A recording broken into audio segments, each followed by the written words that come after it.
La petite souris des souris. Maman, maman, crie la petite souris en rentrant de l'école. J'ai une dent qui bouge. Regarde, une dent de devant.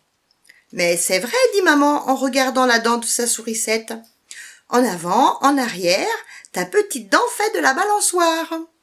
Tu sais, c'est normal, tu vas avoir 6 ans, tu commences à perdre tes dents de lait.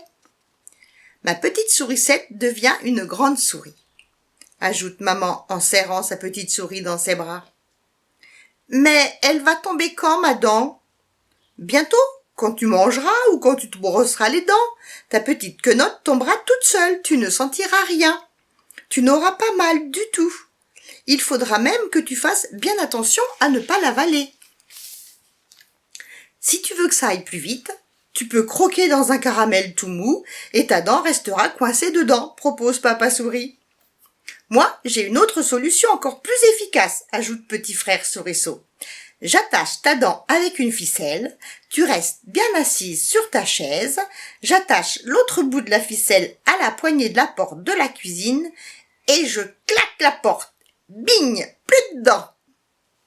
Non, hurle la petite souris, je ne veux pas que tu m'arraches ma dent avec la porte. Je préfère attendre qu'elle tombe toute seule.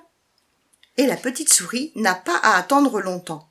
Le lendemain soir, en croquant un morceau de gruyère, elle trouve sa dent enfoncée dedans. « Ça y est !» crie la petite souris en zozotant. « J'ai perdu ma dent. Qu'est-ce que je fais maintenant ?» Maman souris est bien ennuyée. Elle ne sait pas quoi répondre à sa petite souris. « Il est tard, va donc te coucher, ma sourisette. Nous verrons demain. » Dès que la petite souris s'est endormie, maman souris convoque le grand conseil des souris. « Chère souris, nous avons un petit souci. Ma petite sourisette vient de perdre sa première dent de lait. Je ne peux pas lui dire de la laisser sous l'oreiller pour que la petite souris vienne la chercher et lui apporte en échange un cadeau, puisque les petites souris, c'est nous. Nous ne pouvons quand même pas être les petites souris de nos petites souris. » Très juste, marmonne le doyen des souris, le plus vieux et le plus sage de tous. Mais que pouvons-nous faire pour que nos petites souris aient quand même leur cadeau, reprend maman souris. Un silence gêné parcourt l'assistance des souris. Toutes les souris se creusent la tête, mais aucune ne trouve de solution. Enfin, le doyen des souris prend la parole. Je pense qu'il faut que nous trouvions un petit animal qui accepte de devenir la petite souris du peuple des souris. Nous allons prospecter dans la campagne dès demain matin.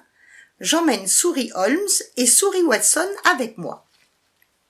Le lendemain à l'aube, la petite troupe se met en marche.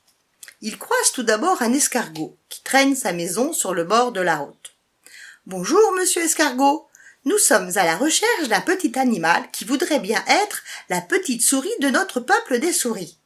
Seriez-vous prêts à faire cela pour nous ? » « Votre proposition est très intéressante, messieurs, et j'accepterais volontiers si je n'étais pas si lent. Rendez-vous compte, le temps que je parvienne à l'oreiller des souriceaux endormis, la nuit sera finie. Les souriceaux se réveilleront et me prendront en flagrant délit.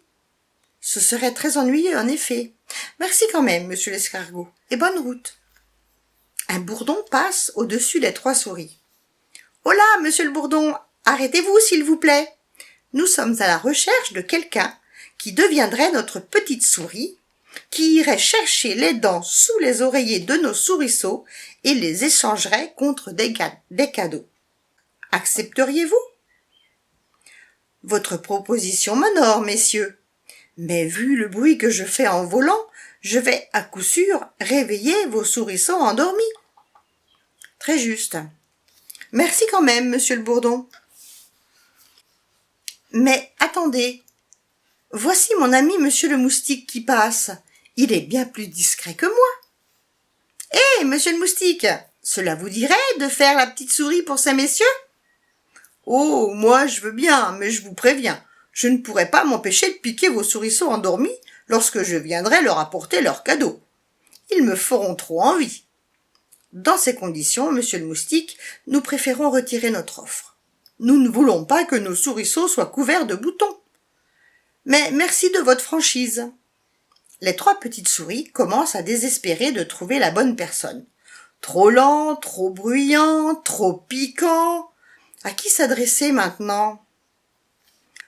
Un léger bruit vient perturber leurs réflexions. Une coccinelle volette autour d'eux.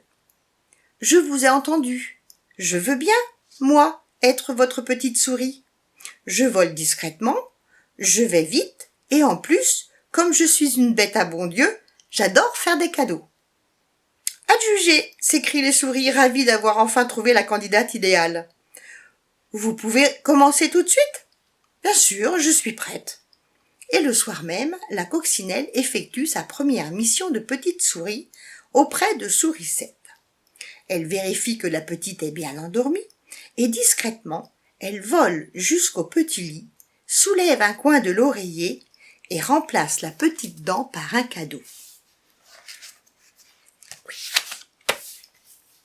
Le lendemain, Sourisette, en se réveillant, sent quelque chose sous sa tête. « Veux un cadeau !» crie-t-elle. Ses parents accourent, réveillés par ses cris. « Eh bien, tu vois, la petite coccinelle est passée. Elle t'a pris ta dent et t'a donné un cadeau à la place. »« Mais c'est quoi ce cadeau ?» demande Sourisette. « Chez les humains, c'est un dé à coudre. Mais pour nous, les souris, c'est une immense râpe à fromage. »« Elle est douée, cette petite coccinelle. Elle sait exactement ce que j'aime. »« Merci, petite coccinelle, crie Sourisette.